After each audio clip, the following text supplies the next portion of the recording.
Not so long ago, Porsche tinkered with the format for the 911, introducing turbocharging to all models and, in our eyes at least, removing a little of the magic surrounding one of our favourite sports cars.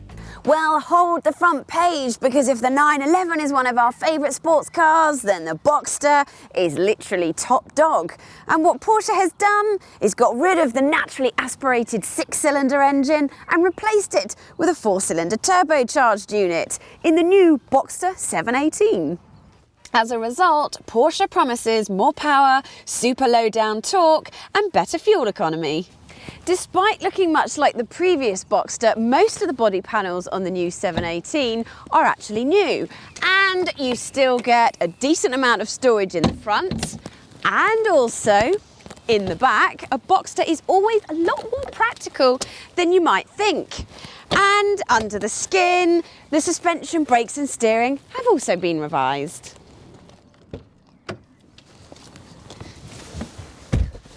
Well, as you would expect from Porsche, the driving position is perfect because there's plenty of adjustment in the seat and also reach and rake on the steering wheel.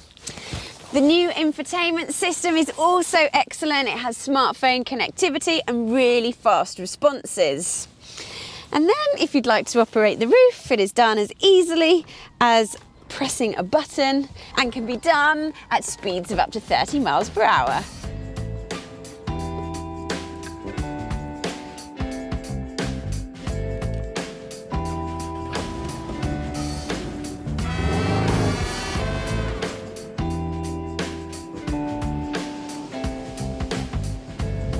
As you can see, as reliable as the great British weather is, it is pouring with rain on a day that we decide to film convertibles. Unfortunately, we can't odds that, and therefore we have had to put the roof up.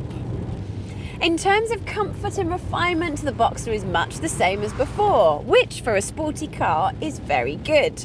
You do get a little bit of extra noise versus the Cayman with the roof up.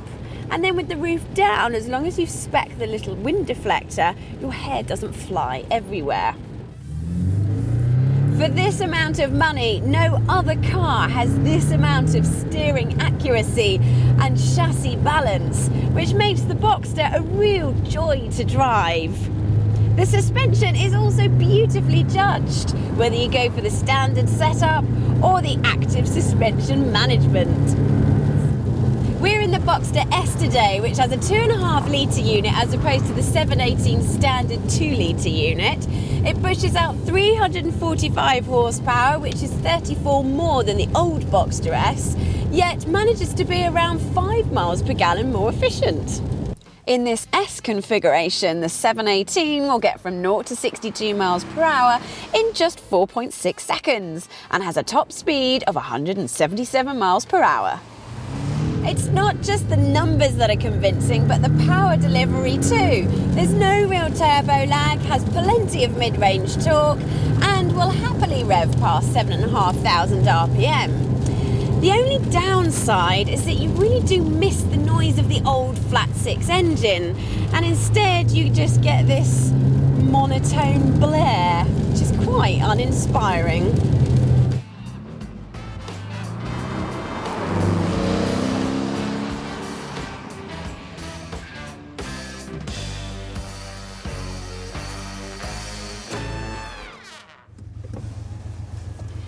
On the one hand, you could say that Porsche has made the Boxster better than ever. It's faster, has more equipment, and if you drive it carefully, you can get almost 30 miles to the gallon, so it's more economical than ever as well.